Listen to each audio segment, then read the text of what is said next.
Et salut, bienvenue sur ma chaîne Cyril et dans ma magnifique région le Sud, plus exactement à Marguerite. Alors comme vous pouvez le constater tout simplement derrière moi, je vais vous présenter le C1008 et plus exactement la finition Crossway où je vous avais déjà présenté la dernière fois en vous disant sur un 2008 quelle était cette finition. D'ailleurs je vous mets le lien au-dessus si vous voulez regarder aussi cette vidéo.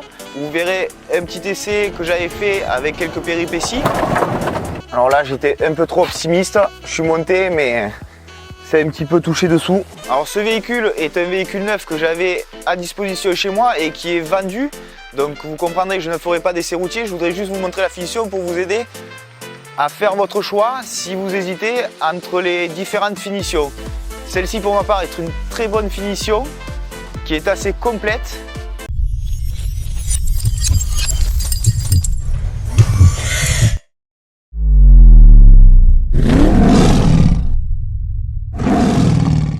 Comme vous le savez, le Peugeot 3008 ou le C1008 sont le best-seller de la marque et régulièrement quand on en a, il ne reste pas très longtemps car ils sont de suite vendus. D'ailleurs celui-ci m'a permis d'en vendre un à une cliente quand elle est arrivée au garage et qu'elle est tout simplement passée devant. Pour ma part, dans cette configuration, c'est une de mes préférées, c'est-à-dire le blanc nacré qui est une couleur qui est très jolie chez Peugeot et aussi qui à la revente se revend plutôt bien. Et vous avez aussi, comme vous pouvez constater, l'option du toit qui est peint en noir.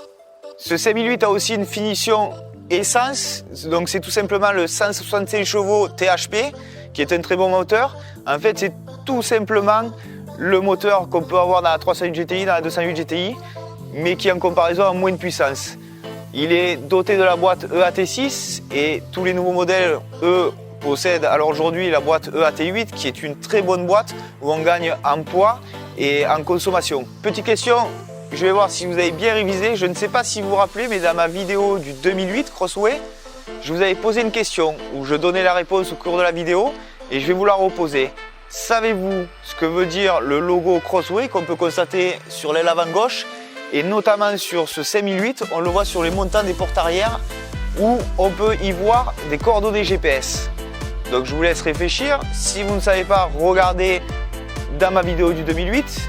Sur ce modèle, on a aussi l'ouverture du haillon main libre, c'est-à-dire que vous passez votre pied sous la malle et il s'ouvre et vous repassez le pied dessous à nouveau et il se refermera. Ou alors vous avez la possibilité d'appuyer sur la serrure tout simplement derrière pour l'ouvrir et appuyer sur le bouton à l'intérieur pour le fermer.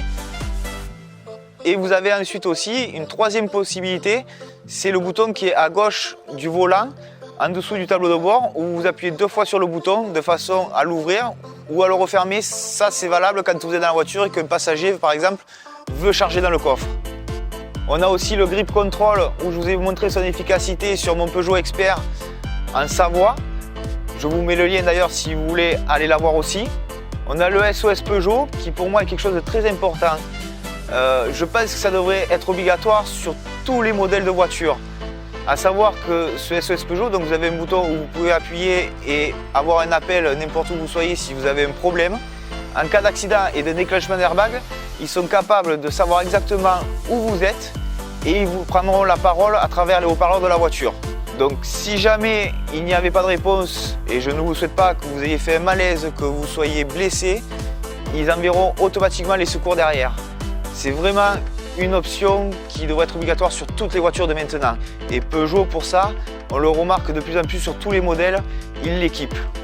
Il a aussi une option qui est très intéressante et que je n'ai pas eu l'occasion encore d'essayer, mais je vous promets que je l'essayerai un jour quand j'aurai l'occasion d'avoir un véhicule qui a été équipé et je ne sais pas, dans un des prochains que je devrais commander, je pense que je prendrai cette option-là.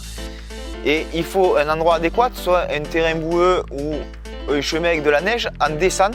C'est tout simplement le contrôle en descente.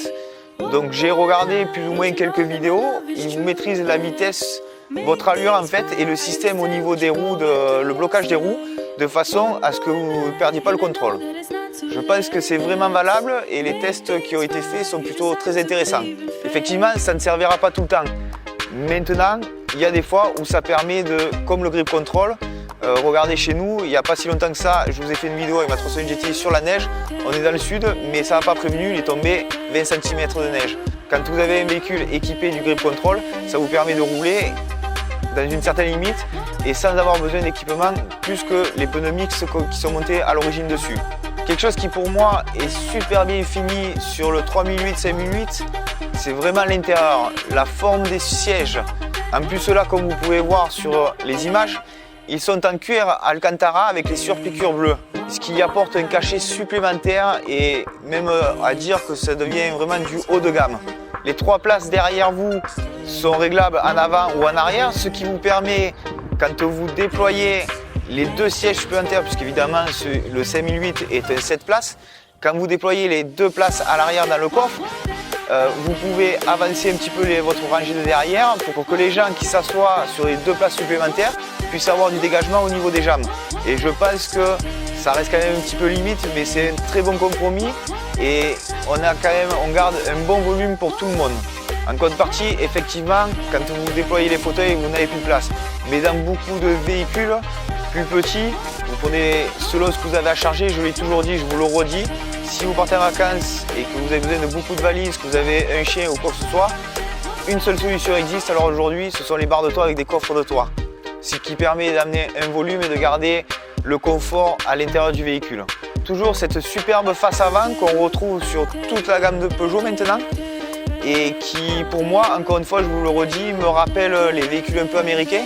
En plus, sur le 3008-5008, c'est vrai qu'on a cet effet de vitres qui sont un peu plus petites, ce qui va rappeler pour certains le Land Rover Evoque, effectivement, où c'était un des précurseurs, mais on a su faire mieux que lui. Et d'ailleurs, souvent des personnes que les évoquent viennent nous voir pour acheter les remplacer par le 3008 ou le 5008. Alors sur le Crossway, la seule chose qui manque, et je trouve ça dommage, c'est les full LED. Alors je ne sais pas, ça doit être peut-être en option supplémentaire, mais pour en avoir roulé avec un 3008 avec le full LED et l'éclairage automatique des pleins phares, c'est vraiment autre chose. C'est à part, je vous conseille fortement de prendre cette option, car on y voit vraiment comme en plein jour et c'est vraiment très agréable. Après, au niveau de l'intérieur, quand on est à bord, on a quand même ce confort qui y est. Et quand vous êtes assis au volant, donc vous avez quand même pas mal de place autour de vous, comme le passager. Vous faites de la route, vous n'avez pas plus mal au dos que ça, pas plus fatigué. Et la seule différence à d'autres voitures de la gamme, c'est qu'on a l'impression d'être un peu plus bas, sans l'être, mais cet effet est donné par tout simplement la hauteur des panneaux de porte intérieure qui remontent beaucoup plus haut sur le côté. Donc ça procure aussi un élément de sécurité supplémentaire, mais en rien du tout ça gêne à la visibilité. Au niveau des passagers arrière, on est très bien installé aussi, que ce soit au niveau des sièges avant, s'il n'y a personne aux places arrière, que ce soit au niveau de la hauteur, on a vraiment un bon compromis. Pour les entrées de gamme de 5008, ça démarre à partir de 22 000 €. Et par exemple pour celui-ci, c'est 39 800 € environ, au prix de tarif. Alors, est-ce que vous avez trouvé la réponse à ma question? Comment l'avez-vous trouvé? Si vous le mettez dans les commentaires. Avez-vous regardé sur internet? Avez-vous regardé ma vidéo du 2008? Je vais vous y répondre maintenant quand même, comme ça au moins vous ne chercherez pas toute la nuit. Le logo Crossway avec les coordonnées GPS comme là on peut constater sur le montant de la porte arrière indique tout simplement le musée L'Aventure Peugeot. Donc si je récapitule, si vous cherchez entre un essence ou un diesel, comme je vous l'ai expliqué sur la 308, selon votre kilométrage, les essences sont très bien là aujourd'hui. Ils ne sont pas gourmands, ils ne consomment pas tant que ça. Ça vaut peut-être le coup de prendre un modèle essence. À savoir que là, on a le 1600 THP qui est un très bon moteur. Par contre, il peut être un petit peu gourmand selon le type de conduite. Pour la finition ou les options, comme je vous ai expliqué, le blanc nacré est une très bonne couleur. Le toit noir qui va avec en option, c'est superbe tout simplement. Ensuite, je vous conseille les finitions avec les 3/4 des vitres arrière surteintées.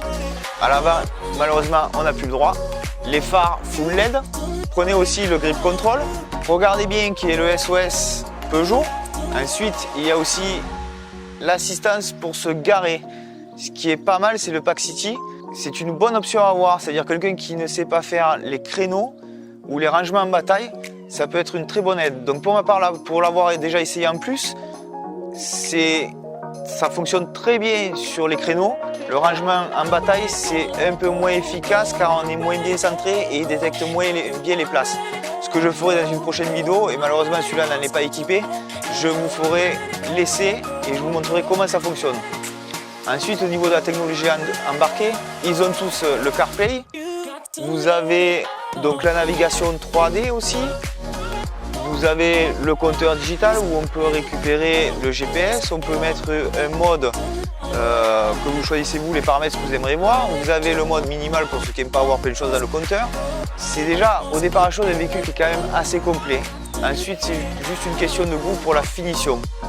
Là par exemple cet intérieur est très beau et le cuir chez Peugeot, je le redis, garde une bonne odeur dans l'habitacle longtemps. Ah oui, sur les 3 minutes et 5 minutes, on a aussi le diffuseur de parfum.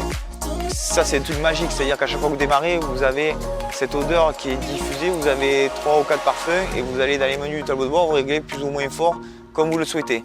Avouez quand même que ce design de la planche de bord, avec son compteur, son écran tactile et surtout ce petit volant, là vous pouvez constater aussi qu'il y a les palettes au volant, on ne peut pas y dire grand chose, on s'en lasse jamais, on a toujours cette sensation de nouveauté lorsqu'on monte à bord du 3 minutes ou 5 minutes. Le petit volant aussi, le petit volant est quelque chose d'extraordinaire. Une fois qu'on en a pris l'habitude, je vous dis, comme souvent je le répète dans mes vidéos, dès que je monte dans une voiture, que ce soit une sportive ou pas, on a des volants qui sont de suite plus grands et on a l'impression d'être tout simplement, c'est péjoratif, mais d'être dans un camion en fait quoi. On peut constater aussi la définition avec tous les entourages en imitation gris aluminium brossé, mais on a aussi des endroits comme là sur les portières en chrome. À l'extérieur aussi, on peut voir là par exemple la finition chromée. Sur les bandeaux en bas aussi. J'arrive sur la fin de cette présentation. J'espère que cette vidéo vous a plu. N'oubliez pas le petit like, le petit pouce bleu, les commentaires si vous en avez, des questions.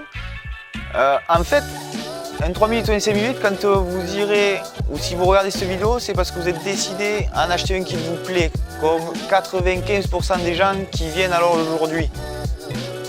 Le plus dur pour vous sera de choisir toutes ces petites touches de finition qui seront votre propre style et qui seront pour vous un agrément supplémentaire de conduite et un plaisir à bord. Je vous dis à très bientôt. N'oubliez pas quand vous montez dans votre voiture d'attacher votre ceinture aussi bien à l'avant qu'à l'arrière et bonne route!